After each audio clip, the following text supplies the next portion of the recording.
আসসালামু আলাইকুম। দর্শক, সব সমালোচনার জবাব যেন একটা ম্যাচের মাধ্যমেই দিয়ে দিল ওয়েস্ট ইন্ডিজ।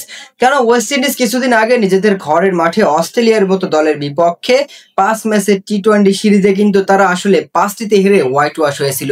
নিজেদের ঘরের মাঠে এর থেকে বড় লজ্জার আর কি বা হতে পারে? এরপরে পাকিস্তান আসলো, তাও নিজেদের ঘরের মাঠে, তাও কিন্তু ওয়েস্ট ইন্ডিজ নিজেদের ঘরের মাঠে পাকিস্তানের বিপক্ষে ৩ ম্যাচের টি-টোয়েন্টি সিরিজটাও হেরে গিয়েছিল। মূলত তারপরে সমালোচনাটা কিন্তু আরো দ্বিগুণ হয়ে যায়, গণমাধ্যমে ঢোকাই যাচ্ছিল না। ওয়েস্ট ইন্ডিজকে নিয়ে এত পরিমাণ ট্রল করা হচ্ছিল যে বলার বাইরে। মূলত সেই ওয়েস্ট ইন্ডিজ কিন্তু দুর্দান্তভাবেই ঘুরে দাঁড়ালো পাকিস্তানের বিপক্ষে ওয়ানডে সিরিজে। কেননা প্রথম ওয়ানডে তারা কিন্তু হেরে গিয়েছিল, তবে দ্বিতীয় ওয়ানডেতে দুর্দান্তভাবে তারা কামব্যাক করে এবং তৃতীয় ওয়ানডেতে পাকিস্তানকে নিয়ে রীতিমতো ছেলে খেলা খেললো ওয়েস্ট ইন্ডিজ। ওয়েস্ট ইন্ডিজ যেন রীতিমতো নিজেদের ছন্দ খুঁজে পেল তৃতীয় ওয়ানডেতে।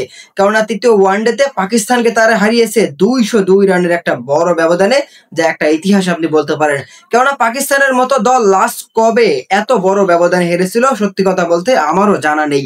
তো পাকিস্তানের বিপক্ষে ওয়েস্ট ইন্ডিজ শুরুতে ব্যাটিং করতে নেমে কিন্তু তারা আসলে দুর্দান্ত ইনিংস শুরু করেছিল। শাই হোপ ১২০ রানের একটা দুর্দান্ত ইনিংস খেলেছিল। মূলত ওয়েস্ট ইন্ডিজের দেওয়া ২৯৫ রানের জবাবে পাকিস্তান ব্যাট করতে নেমে এভাবে যে হতাশ করবে এটা আসলে কেউ কল্পনা করতে পারেনি। কেননা তারা মাত্র ৯২ রানের মধ্যেই অল আউট হয়ে যায়, আর যার ফলে কিন্তু ওয়েস্ট ইন্ডিজ ২০২ রানের একটা বিশাল জয় পায়। আর এই জয় পাওয়ার পরে অনেক সমালোচনার জবাব কিন্তু তারা এই একটা ম্যাচের মাধ্যমেই দিয়েছে। দর্শক, ওয়েস্ট ইন্ডিজ এবং পাকিস্তানের ওয়ানডে সিরিজটি কিন্তু ওয়েস্ট ইন্ডিজ ইতিমধ্যে জিতে নিয়েছে এবং অনেক সমালোচনার জবাবও কিন্তু তারা এই একটি ম্যাচের মাধ্যমেই দিয়েছে।